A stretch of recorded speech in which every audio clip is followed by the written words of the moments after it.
Welcome back to the microPOD presented by 101 Media, where we learn about one thing in 3 minutes. Andrew, what are you into these days? So books. I don't know if you're a big reader. I am. I read about 48 books last year, which was pretty good for me. There's a massive network of people on YouTube, Instagram, and TikTok nowadays. They call them like book talkers or booktubers. That's really Ryan interesting. Trahan's wife. Yeah, she's super into it. And what's crazy is if you look at the market of how things were running prior to about 2020, 2021, when TikTokification of the media kind of took over, physical bookstore locations were struggling. I have some sales from 2004 to 2023 right here. There's a massive market dip up to about 2019. They were only doing about 697 million sales across the whole year. And then in 2020, that jumped about 50 million. And then in 2021, it jumped another 100 million.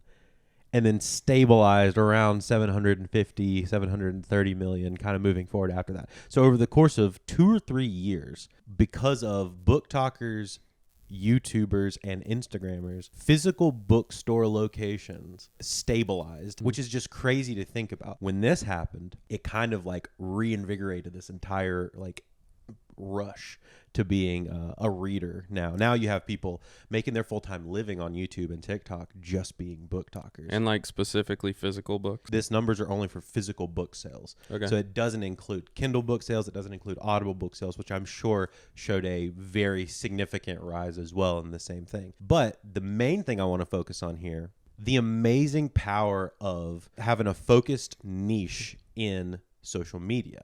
Is very interesting that the combination of vertical video and books, a media that a lot of people prior to 2019 would have probably said was dead, that weren't avid readers like myself. This revitalization has very much started a new wave of people enjoying this and has then revitalized an entire industry, like new book writers getting signed because of TikTok, new people, new books that were previously like DOA as far as like the publishing industry getting revitalized and like having a second win. There's books from 2003 that are becoming household names now because of all of this social media push into the book world. And it's really cool to see that, like, from what a lot of stuff that we do from like a media standpoint, like having a focused niche can be a really interesting way to grow something that you may have previously thought unable to grow. And if you're into reading, you should go read.